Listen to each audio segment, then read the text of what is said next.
ஓம் நம சிவாய. முனிவர்களே, இனி சூரிய பகவானின் விஷயத்தை சொல்கிறேன். அவன் பிரளய கால பெருநெருப்பை போன்றவன். பிரச்சண்டமான கிரகணங்களை உடையவன். பயங்கர ரோமங்கள் நிறைந்த நெருப்புமலை போன்ற விழிகளும் ஆகாயத்தில் வசித்தலும் யோகியரது தியானத்தால் புகழும் பிரம்மாதி தேவர்களால் சதா அர்ச்சனையும் கொண்டவன். அத்தகைய சூரிய பகவானோ துவஷ்டா என்பவருடைய புதல்வியான சஞ்சிகையைக் கண்டு காமவசப்பட்டு அவளையே மனைவியாக ஆக்கிக் கொள்ள வேண்டும் என்னும் ஆசையால் பலவிதமான இன்சொற்களால் சஞ்சிகையிடம் கெஞ்சி கூத்தாடினான்.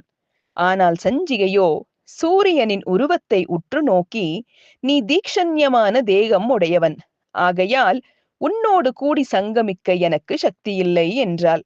சூரியனோ, பெண்ணே, நான் விரும்பும் வடிவை எடுப்பேன் என்றான். உடனே சஞ்சிகை புன்னகை செய்து, நீ என் விருப்பத்திற்கு இணங்குவது உண்மையானால் என் தந்தையால் செய்யப்படும் சாணையில் ஏற வேண்டும். உன்னை என் தந்தையும் தேவர்களும் சாணை பிடித்து உன்னுடைய விசேஷமான தேஜஸை நீக்குவார்கள். அதனால் மந்த தேஜஸை அடைவாய். அப்போது நான் உன்னை மணப்பேன் என்றாள். காமம் மிகவும் கொண்ட சூரியன் சம்மதித்தான். சாணையில் ஏறினான். தேவர்களும் துவஷ்டாவும் அவனை சாணை பிடித்து தேய்த்தார்கள். அப்போது சூரியனின் உடலிலிருந்து உதிர்ந்த பொடிகளைக் கொண்டு தேவர்கள் சுதர்சனம் முதலான ஆயுதங்களை செய்து கொண்டார்கள். அதன் பிறகு சூரியனை சஞ்சிகை மணந்து சிறிது காலம் இன்பத்தில் திளைத்து வந்தாள். மீண்டும் சூரியனின் உடல் வெப்பத்தை சகிக்க முடியாமல் பெண் குதிரையின் வடிவம் எடுத்து விலகி ஓடினாள். அதை கண்டதும் சூரியன் ஆண் குதிரையின் வடிவமெடுத்து மோகத்தோடு பெண் குதிரையான சஞ்சிகையை பின்தொடர்ந்து சென்றான். அதை சஞ்சிகை பார்த்ததும் தன் பெண் அம்சத்தை மறைத்துக் கொண்டு எதிர்முகமாக நின்றாள். அப்போது சூரியனின் தேஜஸ் பெண் குதிரையின் முகத்தில் விழ அதை அவள் நாசி காராந்திர வழியாக ஆக்கிரமித்தாள். அதனால் அவளுக்கு நாசி வழியாக 2 புத்திரர்கள் பிறந்தார்கள்.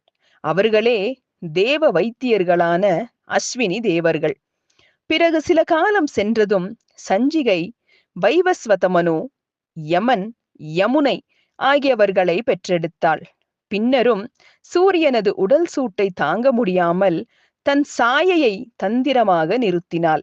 சூரியன் காமத்தால் சாயையை கூடி அனுபவித்தான்.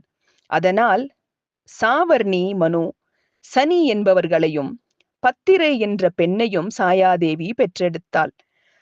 பிறகு சூரியன் ராஜ கன்னிகையான குந்தியால் பிரார்த்திக்கப்பட்டு காமார்த்தனாக அவளுடன் கூடி அனுபவித்தான்.